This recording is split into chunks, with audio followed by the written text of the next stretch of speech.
Você não pode pensar essas coisas sem esses elementos que estão presentes não só no direito, mas de forma difusa em toda a vivência social também.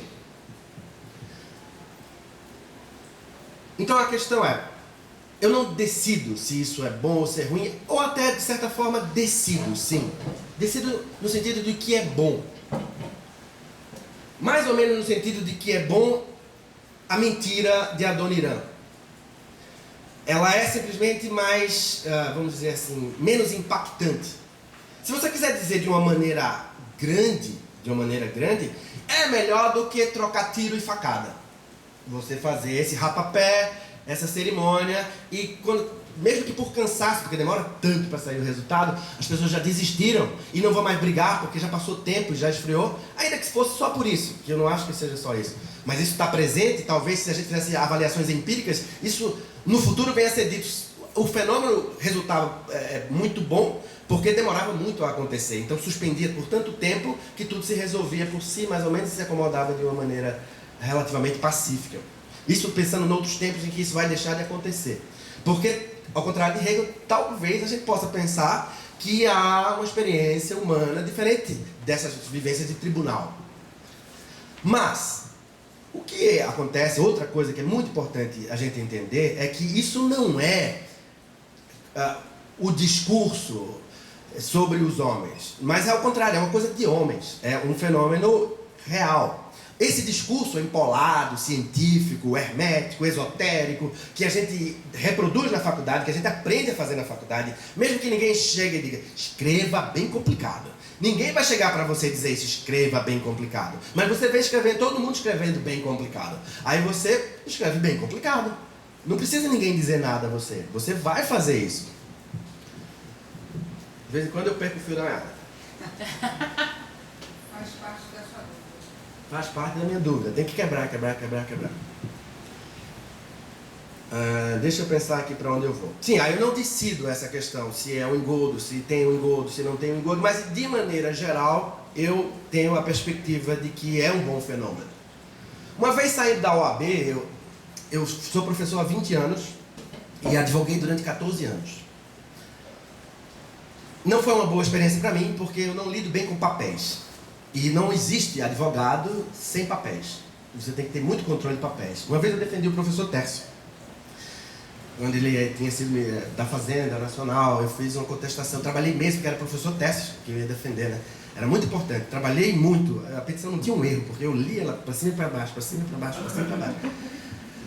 Aí dei entrada, mandei para ele, porque ele tinha que dar um ok. Ele deu o ok, eu coloquei a petição lá. Aí 2 semanas depois sai no Diário Oficial ao advogado Torquato que vem assinar a petição.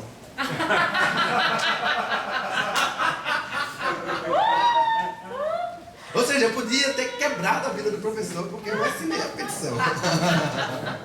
Foram até bonzinhos, né? Foram ótimos, entendeu? Não foram formalistas de jeito nenhum, mas eu trabalhei muito e esqueci. Então essa profissão não dá pra mim. Esse caso foi até o Supremo. Esse caso foi até o Supremo.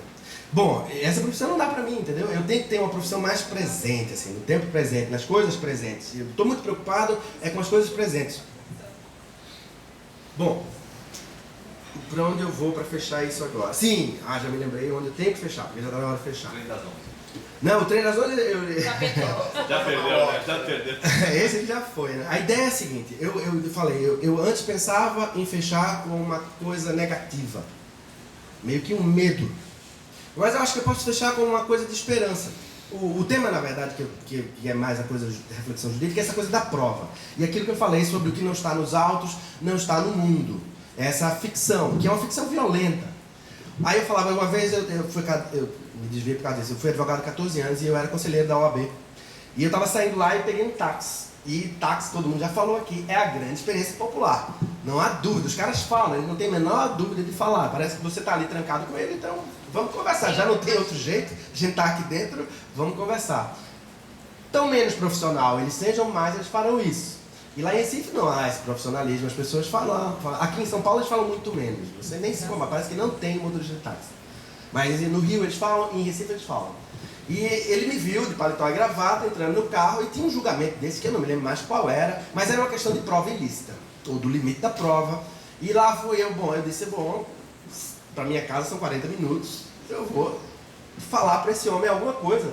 Porque minha profissão, nem pensei tanto sobre isso, mas o que eu fiz foi isso. Minha profissão é ser professor, porque eu não posso falar para ele.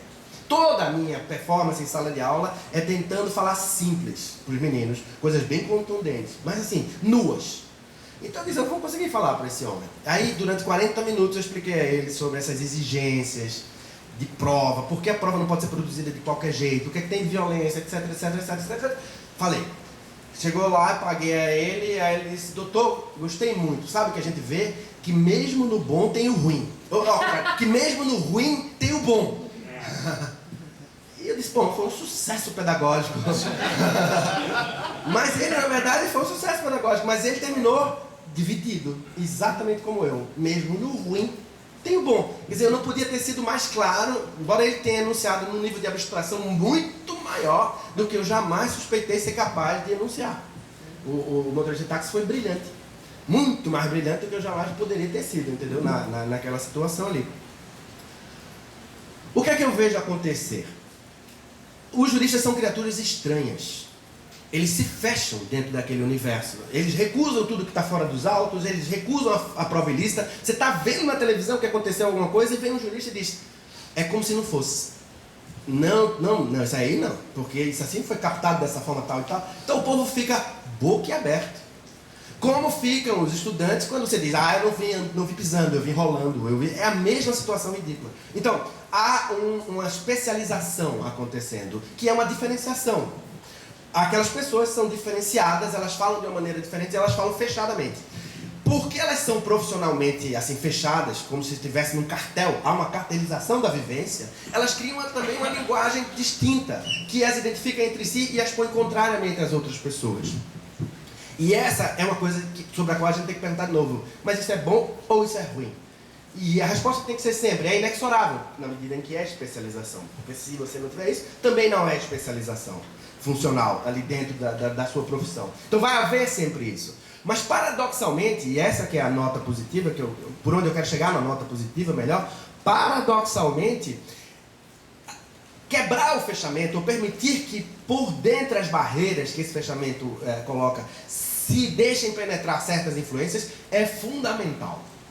Então, essa discussão sobre a sensibilidade com a prova, ou a questão da distinção entre indício e prova, quando ela é visivelmente alterada pela vivência da televisão, pela vivência do público, quando com ela acontece esse efeito performativo da novela, o público está querendo que fulana morra. E os juízes se sensibilizam, o autor se sensibiliza e mata fulana. Então isso também vai acontecer no processo, mas é claro que vai. Bobo é quem pensar que não vai, bobo é o juiz que acredita que ele não vai se influenciar pela pressão que está acontecendo. Triste do cara que esteja sendo julgado assim, triste dele, porque o julgamento dele teria outro totalmente diferente, não fossem aquelas pressões. Mas por outro lado, isso talvez seja uma coisa de crescimento e de melhoria da experiência com a legitimação do direito, como o direito se legitima. Porque o direito se transforma mesmo, e essa é quase uma banalidade dos livros de direito, dizer que o direito reage à sociedade, ubi societas, ibi ius, e aquelas coisas que a gente aprende naquele blá blá blá superficial, mas que aí, surpreendentemente, vejo corroborado numa situação como essa. A questão da prova, o fechamento nos autos, vai ser cada vez menos possível. Cada vez menos possível você dizer o que não está nos autos não está no mundo. O mundo se apresenta agora de outras formas. As narrativas não são da mesma. E o próprio juiz é contaminado por esse mundo o tempo todo. Então, cada vez vai ficar menos fácil, num mundo muito mais complexo, dizer o que não está nos autos não está no mundo, e eu não posso avaliar essas coisas fora do que está dito aqui. Porque o que eu vou fazer sempre é apenas mudar o meu discurso e dizer, aqui dentro tem essa informação, mas na verdade eu captei essa informação fora. Eu não posso dizer que captei a informação fora, então eu não digo que eu captei a informação fora, agora eu captei a informação fora e eu digo que ela está aqui. Se eu digo que ela está aqui, você diz que ela está aqui, todo mundo que tem que dizer que ela está aqui diz que ela está aqui, o que acontece? Ela está aqui, como a Virgem Maria que está aí sentada no meio de vocês, não estão vendo não? Mas ela está aqui, eu estou dizendo porque eu estou vendo ela aí, vocês não estão vendo não? Não estão? Pois eu estou. É tudo uma questão de como você olha. E a questão é de como você treina o olhar. Em que medida, aí vem a questão do Rui, você pode, de certa forma, treinar o olhar das pessoas, como eu tentei fazer com o motorista de táxi, para que elas não simplesmente estranhem, mas mesmo que minimamente elas partilhem da divisão que aquela coisa implica. Um trabalho como o seu é um trabalho muito importante nesse sentido, tornar acessível isso. Não que isso vai se tornar menos misterioso, menos mágico. Tudo é sempre mágica no direito. Tudo é sempre prestígio, tudo são sempre doutores, tudo é sempre paletó, tudo é sempre gravata. Eu tenho um amigo que ele é mais assim rebelde e ele saiu do curso de direito que diz: o paletó dá à pessoa uma importância que ela não tem. E eu não vou viver nesse mundo. Ele recusou-se porque o paletó não aceita. Paletó não dá para ele. Eu uso paletó, não tenho dúvida, porque é uma proteção, é uma arma. O paletó é como um revólver. Você chega... Veja, o professor narrou isso aqui. Ele chegou diante de um juiz desmedido, de certa forma, né? O cara estava desarmado. Mas mesmo desarmado, professor, vou citá-lo, ele manteve as distâncias. Veja que isso é um elemento bélico. Manter as distâncias, porque se você cross, eu tiro em você. Então a guerra é toda narrada dessa forma. Estar no tribunal é estar numa guerra. E tudo, uma guerra santa, sacralizado pelo direito. O direito é a emancipação. O direito somos nós e a nossa identidade. A questão é quanto a exposição desses julgamentos pode, de fato, fazer com que, vamos dizer, as pessoas comecem a ver e entender o direito. Não o direito em latim, mas o direito. A exposição desse julgamento pode desacralizar esse direito. Eu não creio nisso. Haverá uma sacralidade mais aberta, mais fluida, mas é da mágica da coisa que seja sagrado de certa forma. Porque em última instância, a gente faz coisas que não dá para saber como se faz. Como você sabe se um anencéfalo é ou não é uma pessoa? Não se tem como decidir isso. Não se tem como decidir. Você vai decidir porque tem que decidir. Bom, eu terminei. Vocês podem falar como quiser. Um negócio.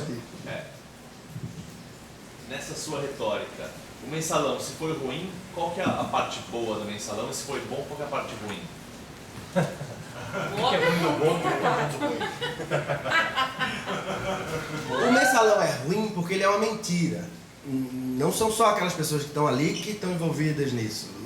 O mensalão é uma corroboração de Foucault. Se você for pego, você está ferrado. Se você não for pego, não acontece nada com você. A regra é cumprida e descumprida ao mesmo tempo. Aí isso cria uma ingenuidade, as pessoas pensam, ai, que o mundo está se transformando. Não é isso que está acontecendo. O mundo não está, ela não tem essa sacralidade tão ingênua. Seria o caso de a gente aproveitar essa sacralidade ingênua e transformá-la numa sacralidade mais elaborada, mais reflexiva. É a própria formalidade do direito. É a própria formalidade do direito. Então, eu não tenho tempo a perder olhando o julgamento dessa pessoa que não vão, assim, não me interessam diretamente. Eu estou interessado com os alunos da faculdade. Eu estou interessado com que, de certa forma, eu tenho o presente do futuro. Os futuros ministros do Supremo, eles são minha preocupação, porque eles estão na minha sala de aula agora. Não porque eles estão lá já, mas porque eles estão na minha sala de aula agora. Então, eu me interesso mais com a mudança, como é que se faz mágica para criar direito novo. Ali me interessa porque está se criando direito novo. Essa mudança da sensibilidade dos indícios e provas é uma forma de você mudar. Sem mudar a teoria, mudar a prática do direito, de certa maneira. Diz. Mas, sim, esse seria o tanto positivo. O ruim é porque é uma mentira e o bom. O ruim é porque é uma mentira e o bom porque é uma mentira, de certa forma, oportuna e mansa. Mansa, de certa... No sentido da mentira mas não o julgamento do mensalão, o direito todo. Você perguntou no mensalão. Não, o ruim é porque ele é formal na tua visão, o ruim é você pensar, na minha visão do que você falou, o ruim é porque mostra a fragilidade do direito, a sua formalidade, e que só quando eu provo formalmente nos autos, ou aceito formalmente nos autos, eu condeno. Então essa mostra a fragilidade do direito. E o bom que eu li da sua fala foi a referência feita do professor Tércio, da relação de indícios e prova, que o direito se abre mais para a verdade, para a realidade, se transforma nesse sentido. Amplia o que é cultura jurídica. Amplia o que é cultura jurídica. Posso fazer um comentário? Porque essa comparação com o direito e religião me interessa muito, né? Tem muitas analogias possíveis. O direito tem uma dogmática, como a religião tem. Você chamou isso de catecismo. Lá no Digesto, para pegar nossa Bíblia imemorial, tem uma expressão que diz o seguinte: o jurista eu não vou citar em latim para não ficar ridículo, mas nós somos chamados de sacerdotes, né? Os juristas eram chamados de sacerdotes. Há muitos vínculos entre direito e religião. Você mencionou, por exemplo, a divisão do espaço, a sacralização de um espaço mais afastado, etc. Até que assim, que existe um termo que se usa para STF que os ministros estão perdendo a liturgia. A liturgia do cargo, tem tudo isso. Agora, Até botou os óculos escuros para falar. Para limpar os outros. vamos avançar então a comparação, porque você fez essa comparação, mas não deu um nome. Quando a gente olha para a religião, existe uma religião de sacerdotes. O sacerdote é alguém que tem um saber especial, que está distante, que é puro. Né? Agora, quem estuda religião, estuda também um negócio chamado religião popular. Né? Quem não é sacerdote, experimenta a religião. E experimenta a religião de um modo muito intenso, às vezes. Né? Existe um negócio chamado piedade popular. E isso é muito estudado nos nomes. Você dá para o nome do seu filho o nome de um santo. Né? No Antigo Testamento, os nomes, o que tem de elo nos nomes, porque elo é Deus. Então a piedade se infiltra no nome da pessoa. Então existe, claro, a religião oficial, lá distante, remunerada, do templo, o sacerdote do templo, né? No nosso caso, o juiz que está no seu templo, etc., o professor. Mas na religião existe uma religião popular também, né? Ora, no caso do direito, a gente sempre pensa o direito como algo que pertence aos letrados, não é? Uma coisa de eruditos. Mas essa é uma visão distorcida da formação do direito numa sociedade, né? Quando você teve indício na sua fala de um direito popular nesse sentido, ou seja, quando um cidadão numa briga diz que tem direito, eu tenho direito a isso, isso aí é a piedade jurídica aparecendo, né? O que acontece num país como o Brasil, se a gente compara com os Estados Unidos e outras sociedades, é que lá existe um direito popular muito mais intenso. No Brasil, a gente está aprendendo a criar isso, né? É como se a gente, no Brasil nós não tivéssemos uma religião popular. Não sei se faz sentido a analogia. Ou seja, nós não temos romances que tratam de julgamentos. Não temos literatura, não temos cinemas de julgamento, não temos séries de TV sobre julgamento. Uma cultura jurídica popular, mais difundida, isso está começando no Brasil, né? E eu acho que no Mensalão, o Joaquim Barbosa, pro bem ou pro mal, eu não estou dando partido, o Joaquim Barbosa é alguém que percebeu isso. Ele é um Lula do judiciário. Ele quer falar diretamente, sem firula, sem rapapés, quebra protocolo, se irrita quando os ministros pedem a palavra, ficam falando uma hora sobre uma questão preliminar, isso não vai no mérito, né? Então eu ouço a tua fala também, Torquato, como alguém está dizendo, me irrita muito esse direito dos sacerdotes, e talvez o positivo do que esteja acontecendo no Brasil é um direito popular, como existe uma religião popular, uma piedade popular. Então eu tenho simpatia, como você tem, pela transmissão ao vivo. Se isso servir para quebrar, mostrar que o rei está nu, que os sacerdotes pecam, isso me seduz. Deixa eu dizer uma coisa. Não. Esse caminho que você vai é exatamente onde eu estava querendo chegar e não soube responder a ele. É por aí. A minha expectativa, aliás, não é dessacralizar, mas é o contrário. É que essa sacralização se popularize mesmo. Que de certa forma isso se torne mais permeável e mais presente. Porque eu estava no congresso na Alemanha, Congresso de Filosofia do Direito, onde o professor fez uma das conferências principais, e numa das mesas de trabalho havia a questão da judicialização, eu estava presente. E havia um professor alemão falando sobre a judicialização lá deles e pesquisadoras de Florianópolis falando sobre a experiência no Brasil. E era engraçado, porque enquanto ele afirmava, embora não estivesse mostrando dados de pesquisa, a crença que a população tem no judiciário na Alemanha, E a descrença que ela tem no legislativo, isso era uma das explicações pelas quais ele falava da judicialização. A nossa professora, as duas professoras de Florianópolis, que eu lamentavelmente não me lembro o nome agora, elas apresentavam uma pesquisa daquelas de opinião mostrando que as pessoas desconfiam demais dos juízes. Que os juízes são vistos como pessoas assim, que aquele jeito de se comportar é estranho. E que assim, não dá pra saber lá o que vem. É mais ou menos aquela história de cabeça de juiz e bunda de nenê.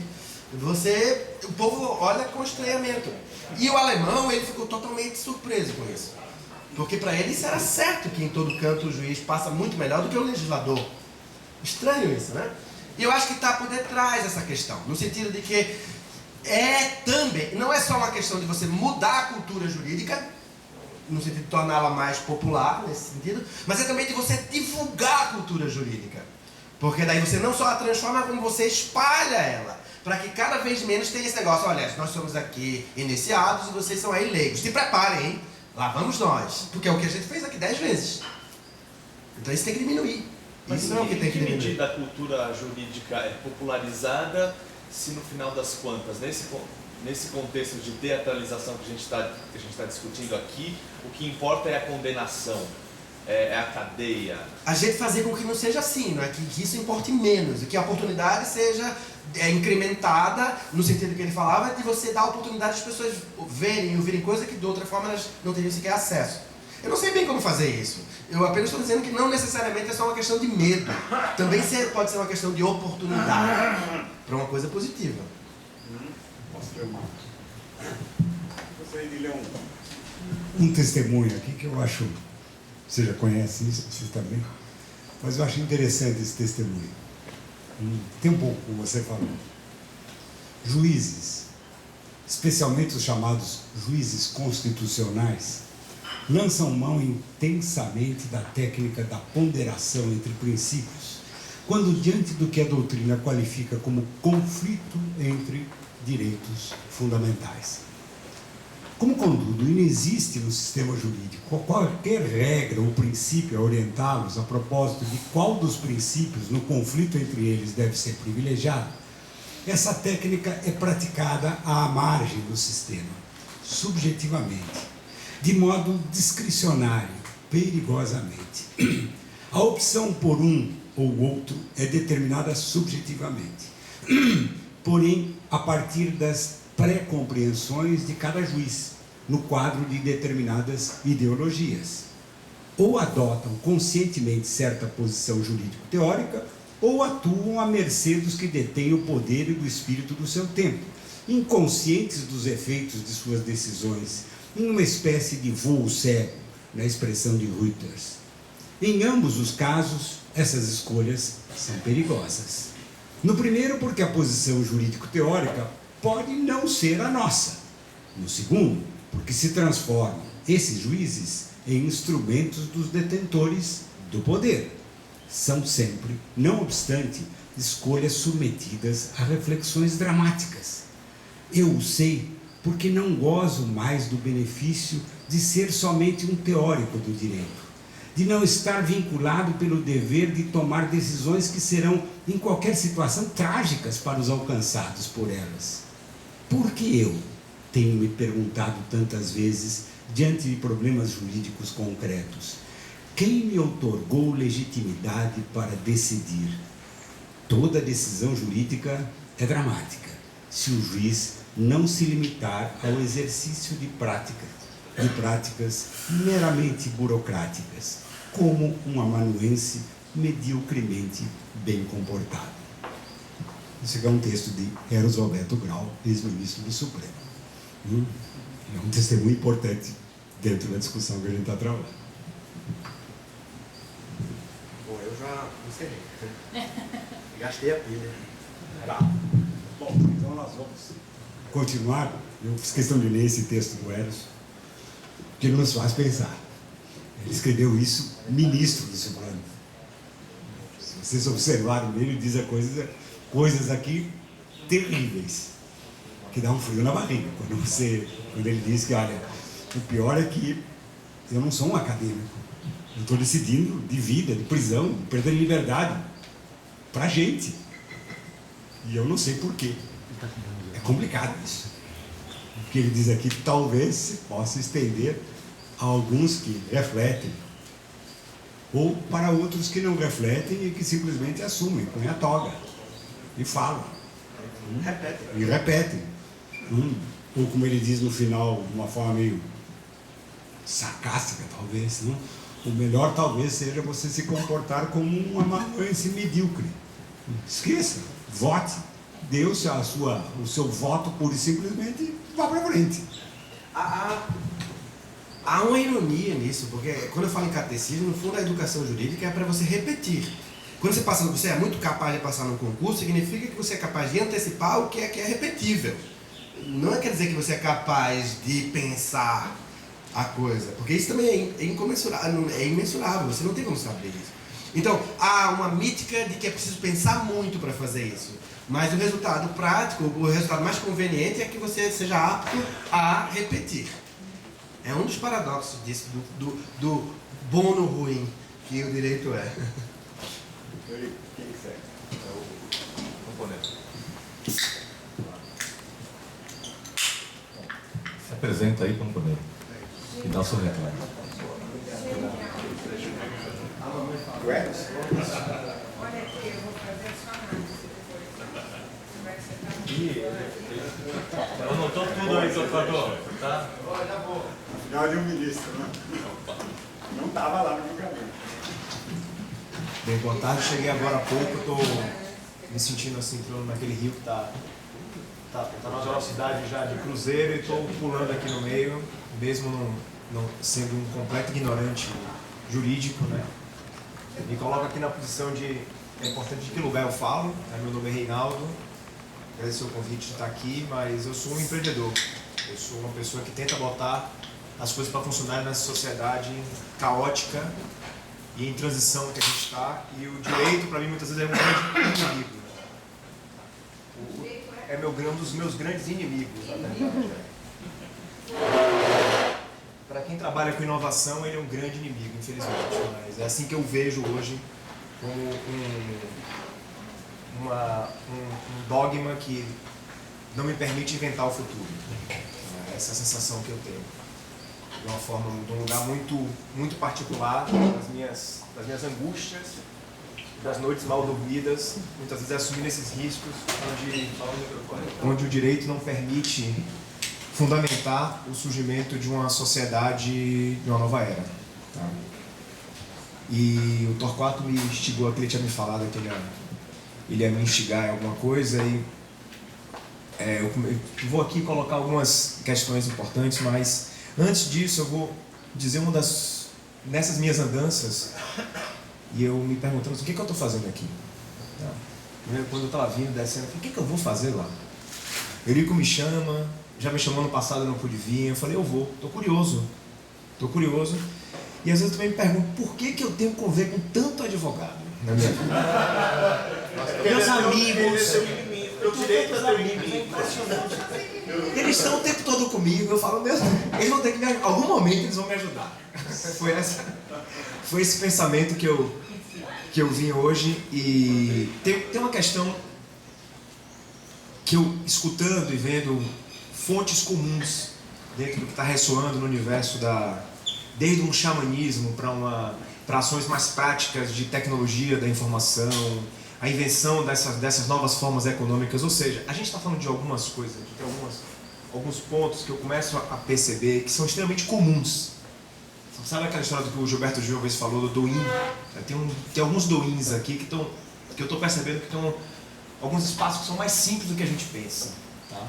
Que estão aqui na mão da gente, que valeria a pena a gente, em algum momento, deixar decantar e pensar o que tem de comum, onde é que a gente concorda, tá? Porque a gente foi muito acostumado a discordância dignifica, né? O cara sabe mais do que o outro, ele estudou uma coisa que ninguém sabe, tá? Ele percebeu uma coisa que ninguém percebeu, esse cara é um gênio, tá? O confronto, ou seja, a gente aprender a concordar, aprender a gostar, aprender a amar, não é legal, tá?